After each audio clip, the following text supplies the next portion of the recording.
Hello friends, educational fact channel में आपका स्वागत है। हाजिर आपके लिए आज की खास अपडेट को लेके एचपीयू की पीजी एग्जामिनेशन के रिगार्डिंग बात करेंगे। आप सभी को पता है कि पिछले कल हमने आपको अपडेट दी थी जो आपके एचपीयू के पीजी एग्जामिनेशन होने हैं दिसंबर मंथ में।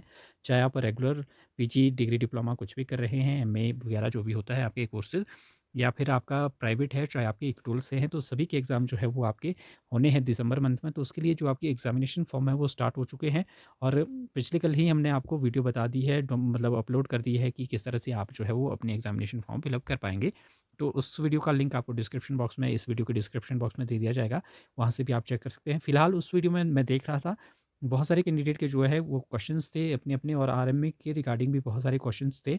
अब इसमें समस्या बहुत सारे कैंडिडेट को ये आ रही है, कुछ एक कैंडिडेट ऐसे हैं जो एमए करना चाहते हैं, लेकिन उन्होंने अभी तक जो है वो आरएमए फॉर्म फिलअप नहीं किया है। और कुछ एक ऐसे भी हैं जो ये सोच रहे थे कि हमारी एचपीयू में रजिस्ट्रेशन हुई हुई है तो हमें आरएमए फॉर्म फिलअप करने की ज़रूरत नहीं है। तो ऐसा नहीं है।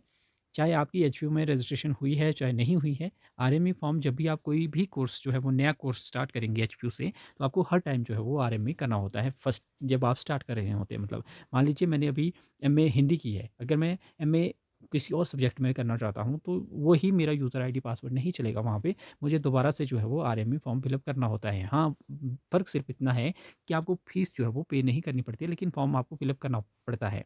तो ये कन्फ्यूज़न था कि हमारी रजिस्ट्रेशन हुई हुई है तो हमारा तो फॉर्म इस तरह से ही डायरेक्टली फिल हो जाएगा। तो ऐसा नहीं है, क्योंकि जब आप आरएमए फॉर्म फिलअप करते हैं तो आपको वहाँ पे यूज़र आईडी पासवर्ड, आपका रजिस्ट्रेशन नंबर और पासवर्ड मिलता है।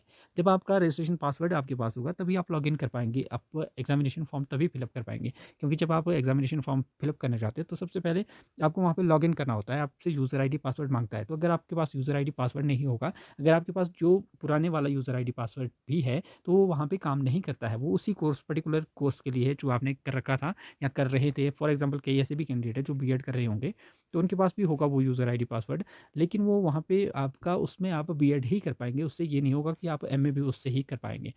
तो इसलिए आपको जो है वो आरएमई को समझना होगा, क्योंकि एक नया कॉन्सेप्ट है। वैसे काफ़ी सालें हो चुकी है, फिर भी कन्फ्यूज़न जो है वो कैंडिडेट को लगातार बना रहता है इस पे, तो आपको इसको समझना होगा।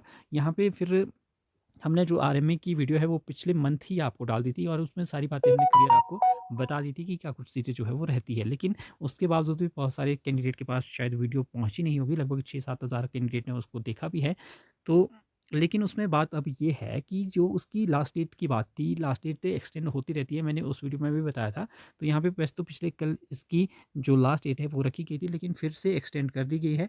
अब आपको समस्या क्या आने वाली है इसमें, समस्या के लिए मैं आपको बता दूँ, जैसे आप देख पाएँगे कि उसमें कमेंट वीडियोज़ में ये भी आ रहे थे कि बहुत सारे कैंडिडेट्स करना चाह रहे हैं आरएमई, अभी फॉर्म फिलअप करना चाह रहे हैं। तो आप अभी भी जो है वो आरएमई फॉर्म फिलअप कर सकते हैं।